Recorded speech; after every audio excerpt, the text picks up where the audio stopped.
अच्छा सुनो, सब्सक्राइब करते वक्त ना घंटी बजा देना ताकि जब मैं ऑनलाइन आऊँ तो तुम्हारे फोन की भी नमस्कार दोस्तों, आप सभी का स्वागत है हमारे YouTube चैनल पर। तो दोस्तों आज हम बात करेंगे डीएलएड बीटीसी तृतीय सेमेस्टर संस्कृत। जी हाँ दोस्तों, इस वीडियो में डिस्कस करेंगे हम पेपर की दृष्टि से जो सबसे महत्वपूर्ण प्रश्न होंगे, सिर्फ उन्हीं क्वेश्चन को इस वीडियो में डिस्कस करने वाले हैं।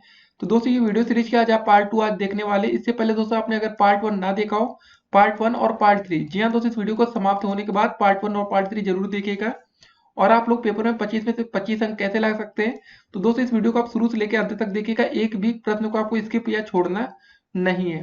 तो दोस्तों चलिए संस्कृत को शुरू करते हैं। अगर आप लोग हमारे चैनल पर नए हो तो चैनल को पहले सब्सक्राइब कर लीजिए, जिससे आने वाली वीडियो की हर एक नोटिफिकेशन सबसे पहले आपको मिले। और इस वीडियो को अधिक से अधिक अपने दोस्तों के साथ व्हाट्सएप ग्रुप में शेयर भी करते रहिएगा। चलिए वीडियो को शुरू करते हैं। तो दोस्तों आपके अति लघुत्तरीय प्रश्न को चलिए शुरू करते हैं। पहला प्रश्न क्या है आपका कि वाणी के कितने रूप बताए गए हैं। तो दोस्तों वाणी के आपके 4 रूप बताए गए हैं। पहला आपका परा, पुष्यंती, मध्यमा और वैरवरी। ठीक है दोस्तों, वर्ण कितने प्रकार का होता है दोस्तों, तो ये आपका 2 प्रकार का होता है, स्वर और व्यंजन। फिर दोस्तों आपका ह का उच्चारण स्थान क्या है, तो दोस्तों इसका आंसर होगा आपका कंठ। तो इसको ध्यान से आप लोग याद करते हुए चलिए। अगला क्वेश्चन दोस्तों आपका ट वर्ग का उच्चारण स्थान क्या है, तो दोस्तों इसका आंसर होगा मूर्धन्य। च वर्ग का उच्चारण स्थान क्या है दोस्तों, इसका आंसर होगा आपका तालव्य। प वर्ग का उच्चारण स्थान क्या है, इसका आंसर है ओष्ठ। त थ द ध न से प्रारंभ शब्दों का उच्चारण स्थल क्या है दोस्तों, इसका आंसर होगा आपका दंतव्य। ठीक है ना, दंतव्य। फिर अगला क्वेश्चन दोस्तों क्या है, अशुद्ध उच्चारण का कोई एक कारण बताना होगा। माता पिता तथा परिवारजनों का अशिक्षित होना, परिवारजनों का। ठीक है ना दोस्तों। फिर अगला प्रश्न क्या है, संधि के मुख्य रूप से कितने भेद हैं, तो संधि के मुख्य रूप से आपके दोस्तों 3 भेद होते हैं। अगला प्रश्न है गुण संधि किसे कहते हैं, तो ह्रस्व और दीर्घ अ या आ के पश्चात यदि ई छोटा ऊ, ठीक है दोस्तों, री र में कोई भी स्वर आता है तो इन दोनों वर्णों के स्थान पर क्रमशः ए ओ अर और अल हो जाते हैं, तो उसे दोस्तों हम क्या बोलते हैं, गुण संधि। अगला क्वेश्चन दोस्तों आपका व्यंजन संधि किसे कहते हैं, तो जहां किसी व्यंजन का किसी बाद वाले व्यंजन वर्णों के साथ मेल होता है तथा परस्पर मिलने से जो परिवर्तन होता है उसे हम व्यंजन संधि कहते हैं। अगला प्रश्न है विसर्ग संधि किसे कहते हैं, जहां विसर्गों के साथ स्वर या व्यंजन के मिलने से कोई विकार होता है तथा विसर्ग संधि कहते हैं। तब दोस्तों क्या बोलते हैं हम लोग, विसर्ग संधि। अगला प्रश्न है समास कितने प्रकार के भेद होते हैं, मतलब समास के भेद कितने हैं, तो इसका आंसर होगा आपका 6। द्वंद्व समास क्या होता है दोस्तों, इसकी परिभाषा बतानी है। तो इस समास के दोनों पद प्रधान होते हैं, दोनों पदों का संबंध जोड़ने के लिए हम च का प्रयोग करते हैं दोस्तों, जैसे आपका पितरों, माता व पिता। ठीक है, च। द्वंद्व समास के कितने भेद हैं दोस्तों, तो इसके द्वंद्व समास के आपके 3 भेद होते हैं। द्विगु समास किसे कहते हैं, तो दोस्तों इसका आंसर होगा जिसका पहला पद आपका संख्यावाचक हो उसे द्विगु समास कहते हैं। उदाहरण के लिए आपको दोस्तों हो जाएगा जैसे आपका त्रिलोकी। फिर अगला प्रश्न है आपका समास का क्या अर्थ है, तो दो या दो से अधिक सार्थक शब्दों को मिलाकर एक समस्त सार्थक स्वतंत्र शब्द बने तो उसे हम समास कहते हैं। अगला प्रश्न दोस्तों हमारा क्या रहा, कर्मधारय समास किसे कहते हैं ये बताना है।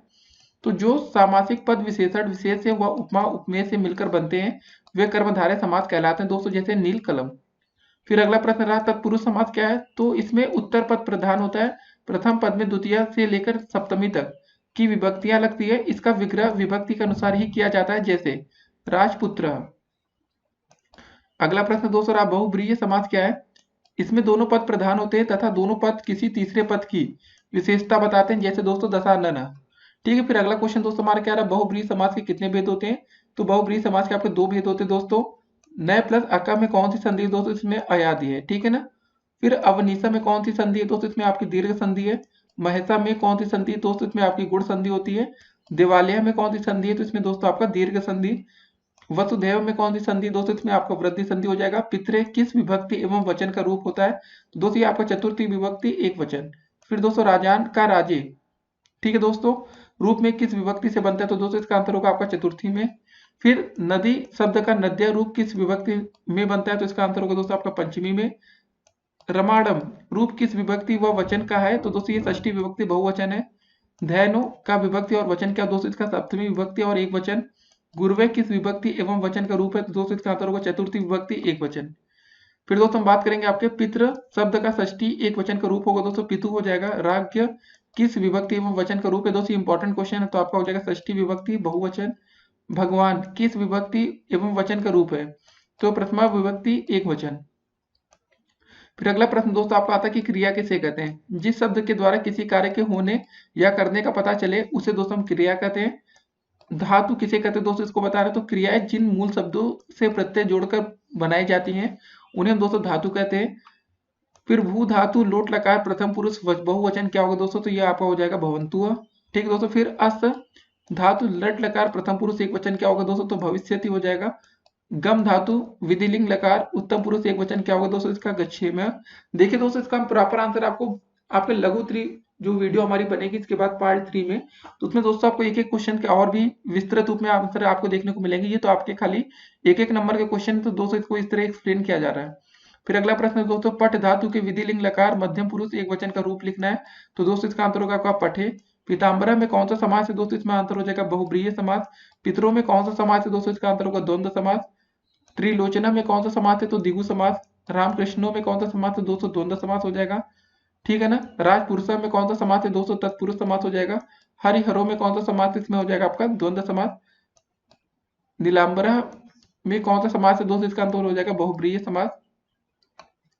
अगला प्रश्न है आपका कि कारक कितने प्रकार के होते हैं। देखिए संस्कृत व्याकरण में 6 कारक माने जाते हैं दोस्तों। देखिए कर्ता कर्म च करणे च संप्रदाने तथैव च अपादानी धिकरणे इत्याहु कार काड़ी षष्ठ। ठीक है दोस्तों। फिर हिंदी में कारकों की संख्या कितनी होती है दोस्तों, तो हिंदी में कारकों की संख्या आपकी 8 है।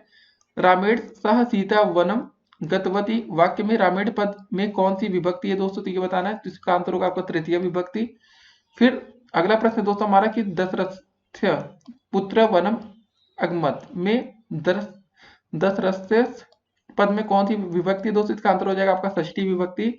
रामा अश्विन गच्छति रेखांकित पदों में कौन सा कारक एवं विभक्ति है, तो इसका आंसर हो जाएगा दोस्तों आपका करण कारक एवं तृतीय विभक्ति। अगला प्रश्न है गुरुवे नमः रेखांकित पद में कौन सा कारक एवं विभक्ति है, तो दोस्तों संप्रदान कारक एवं चतुर्थी विभक्ति है। अगला प्रश्न है श्री गणेशाय नमः रेखांकित पद में कौन सा कारक एवं विभक्ति है दोस्तों, इसका आंसर हो जाएगा संप्रदान कारक एवं चतुर्थी विभक्ति। अगला प्रश्न रहा नदीशु गंगा श्रेष्ठा रेखांकित पद में कौन सा कारक एवं विभक्ति है, तो इसका आंसर होगा अधिकरण कारक एवं सप्तमी विभक्ति है दोस्तों। ज्ञानम भारम क्रिया विनय। श्लोक का क्या अर्थ है दोस्तों, इसका आंसर हो जाएगा उपयोग में न आने वाला ज्ञान भार के समान होता है। अगला प्रश्न क्या रहा विद्या धर्मेण शोभते। श्लोक का क्या अर्थ है दोस्तों, इसका आंसर हो जाएगा विद्या धर्म से ही शोभा, ठीक है ना, देती है। करण कारक का चिन्ह क्या है, तो दोस्तों से और द्वारा। अधिकरण कारक का चिन्ह है क्या है, तो दोस्तों से अलग अर्थ में। फिर अगला प्रश्न सुलेख का क्या अर्थ है, तो सुलेख का अर्थ सुंदर और सुस्पष्ट लिखना। अनुलेख क्या है दोस्तों, तो देखिए अनुलेख का अर्थ है जैसा लिखा गया है ठीक वैसा ही लिखना। फिर अगला प्रश्न दोस्तों क्या रहा श्रुत लेख का क्या अर्थ है, श्रुत का अर्थ है सुनना अर्थात सुनकर उसी बात को लिखना। प्रत्यय कितने प्रकार के होते हैं दोस्तों, प्रत्यय प्रधान रूप से 2 प्रकार के होते हैं आपका कृदन्य प्रत्यय और तदीप्ति प्रत्यय। संस्कृत में उपसर्गों की संख्या कितनी मानी गई है, तो संस्कृत में उपसर्गों की संख्या दोस्तों आपकी 22 मानी गई है। अब अगला प्रश्न उपसर्ग क्या होते हैं, ऐसे शब्दांत जो शब्द के पूर्व में जुड़कर उसके अर्थ में परिवर्तन कर देते हैं उपसर्ग कहलाते हैं, जैसे दोस्तों प्र प्लस हार प्रहार। फिर अगला प्रश्न वाच्य क्या है, किसी बात को कहने के ढंग को दोस्तों वाच्य कहते हैं। वाच्य के कितने भेद हैं, तो दोस्तों संस्कृत में वाच्य के आपके 3 भेद होते हैं, कर्तवाच्य, कर्म और भाववाच्य। अगला प्रश्न है आपका वी उपसर्ग लगाकर 5 शब्द आपको बनाने हैं, तो दोस्तों हो जाएगा जैसे विहार, विजय, विवाद, विराम, विदेश। अनु उपसर्ग लगाकर दोस्तों कोई 3 शब्द आपको बनाना है, जैसे अनुरोध हो गया, अनुगमन हो गया, अनुग्रह हो गया। तो ये आप लोग अपने मन से बना सकते हैं कुछ भी। फिर बात आती है प्र उपसर्ग के प्रयोग से कोई 4 शब्द बनाइए, तो दोस्तों जैसे प्रहार, प्रगति, प्रतीक, प्रचार, ठीक है। तब्यत, तब्य प्रत्यय से कोई 2 शब्द बनाना दोस्तों, जैसे पट प्लस तब्यत पठितव्यम, कर प्लस तब्यत होगा कर्तव्यम।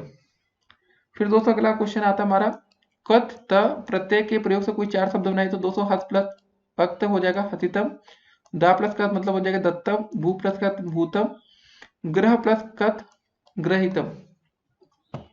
फिर अगला प्रश्न रहा 26, ठीक है ना। 26 संख्या को संस्कृत में किस प्रकार लिखेंगे, तो दोस्तों हो जाएगा षड्विंशति। 46 संख्या को संस्कृत में किस प्रकार लिखेंगे, तो दोस्तों हो जाएगा षट चत्वारिशतम। फिर अगला प्रश्न हमारा क्या रहा 16 से लेकर 19 तक की संख्याओं को संस्कृत में किस प्रकार लिखेंगे, तो दोस्तों देखिए 16 को षोडशा, 17 को सप्तदशा, 18 को अष्टादशा, 19 को एकोनविंशति दोस्तों या 9-10, ठीक है ना। तो एकोनविंशति इसी को आप याद रखेंगे, 19 को ज्यादा सही रहेगा। 19 को क्या बोलते हैं एकोनविंशति, ये अधिकतर आपका पेपर में पूछा जाता है। अगला प्रश्न दोस्तों हमारा क्या रहा प्रत्यय को परिभाषित करना है आपको। ऐसे शब्द जो धातु के अंत में जुड़कर उसके अर्थ में परिवर्तन कर देते हैं प्रत्यय कहलाते हैं। संस्कृत शिक्षण में उपयुक्त उपकरणों का नामोल्लेख करना है आपको दोस्तों, जैसे श्यामपट्ट हो गया, चार्ट हो गया, हरित पट्ट हो गया, मानचित्र हो गया। फिर अगला क्वेश्चन, निम्नलिखित संस्कृत वाक्यों का हिंदी में अनुवाद करना है, जैसे रामा नगरम गमिष्यति मतलब रामनगर जाएगा, युवा पुष्पम घ्रासस्य तुम दोनों पुष्प सूंघोगे। अगला प्रश्न क्या रहा हमारा, पितृ शब्द रूप पंचमी विभक्ति के तीनों वचनों में लिखना है। तो दोस्तों ये क्वेश्चन आपको देखिए डीएलएड 2016 में भी आ चुका है। तो इसका आंसर हो जाएगा पितु पिताभ्यमा पितभ्य। फिर अगला क्वेश्चन दोस्तों, झला जस्वंती किस संधि का सूत्र है, उसकी परिभाषा उदाहरण सहित आपको लिखना है। तो दोस्तों देखिए जोरस संधि, ठीक है ना, यदि वर्ग का प्रथम द्वितीय और तृतीय और चतुर्थ य र ल व में से कोई वर्ण हो तो अपने ही वर्ग के तृतीय वर्ण हो जाते हैं दोस्तों, जैसे दिक प्लस अम्बरा दिगंबरा हो जाएगा, जगर प्लस ईश जगदीश। अगला क्वेश्चन दोस्तों, अस धातु लंग लकार का रूप उत्तम पुरुष के तीनों वचनों में आपको लिखना है। तो हो जाएगा आपका आसम आस्व आस्म। ठीक है दोस्तों, ये डीएलएड 2016 में आ चुका है क्वेश्चन। अगला प्रश्न क्या रहा, अभी उपसर्ग लगाकर कोई 4 शब्द आपको बनाने। तो जैसे अभिमाना हो जाएगा, अमिता हो जाएगा, अभिज्ञानम, अभिमुखम। फिर अगला प्रश्न रहा आपका पश्चिम शब्द में धातु एवं प्रत्यय आपको लिखना है।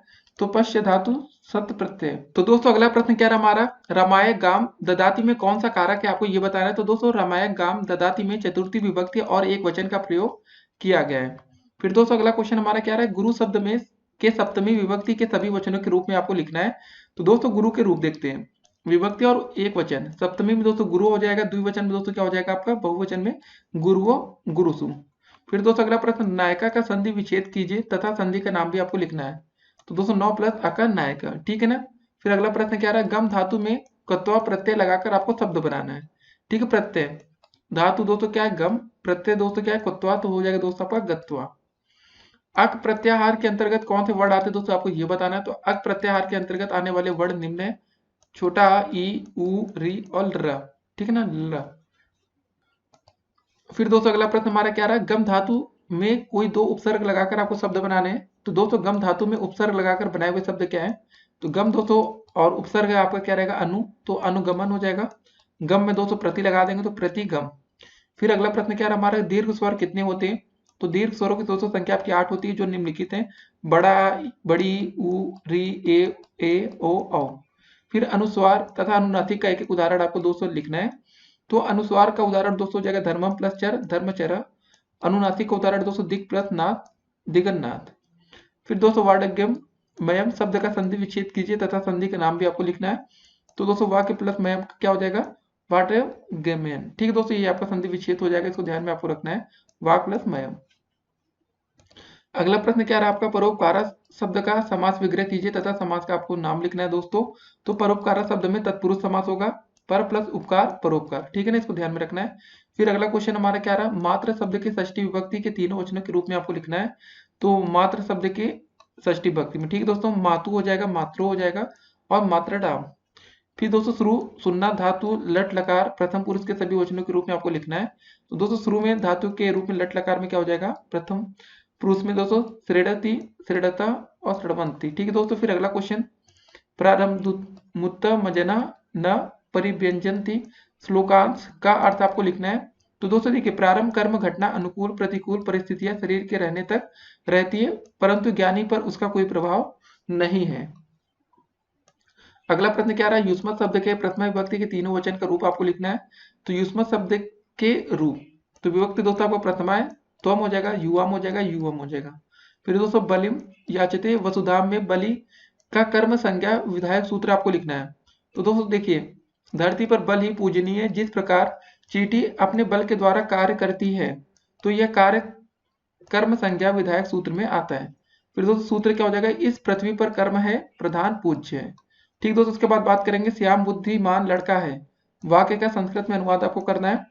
तो दोस्तों आंसर क्या होगा, श्यामा बुद्धिमाना बालका अस्ति। फिर पितरों शब्द का समास विग्रह एवं समास का नाम लिखना है।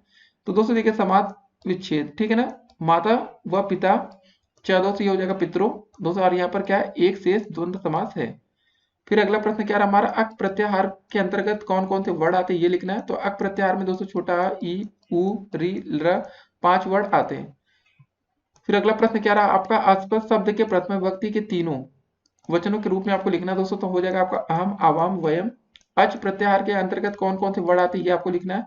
तो अच में दोस्तों छोटा छोटी उ, ठीक है ना, ली ल ए औ ओ।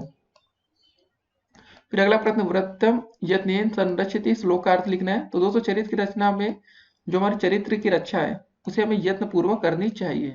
जी हाँ दोस्तों, बहुत इंपॉर्टेंट है ये, इसको आपने जरूर पढ़ा होगा दोस्तों, वृत्तम यत्नेन संरक्षति। ठीक है ना, चरित्र की रक्षा आपको यत्न पूर्वक करनी चाहिए।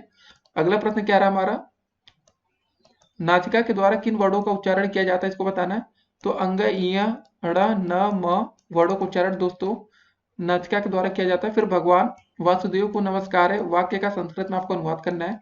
तो भगवता वासुदेवे नमः। फिर अगला प्रश्न, प्र उपसर्ग लगाकर कोई दो शब्द आपको बनाना है। तो दोस्तों प्रसारा हो जाएगा, प्रमाणम हो जाएगा, प्रहारा हो जाएगा, प्रकारा हो जाएगा। तो दोस्तों यहाँ पर इस वीडियो को समापन होता है। तो दोस्तों देखिए, इस वीडियो को आपको देखने के बाद तुरंत आपको पार्ट 1 हमारी इस वीडियो सीरीज की देखनी है, जिससे कि आप लोग पेपर में और अच्छा स्कोर कर सके। पार्ट 1 और पार्ट 3, जी हाँ दोस्तों, जब ये तीनों पार्ट आप देख लेंगे तो पेपर में आप डेफिनेटली 25 में से 25 नंबर आप स्कोर कर सकते हैं। तो एक वीडियो से दोस्तों काम नहीं चलेगा, तो हमने आपको 3 अलग अलग सेपरेट वीडियो बना रखी है। तो तुरंत दोस्तों इस वीडियो का समापन के बाद तुरंत आप पार्ट 1 या पार्ट 3 देखिए, जिसके बाद पेपर के लिए आप पूरी तरीके से तैयार होंगे। फिर मिलेंगे, स्टे कनेक्टेड। हाँ, चैनल पर है तो दोस्तों चैनल को सब्सक्राइब कर लीजिएगा, जिससे आने वाली वीडियो की तमाम नोटिफिकेशन सबसे पहले आपको मिले। फिर मिलते हैं, स्टे कनेक्टेड।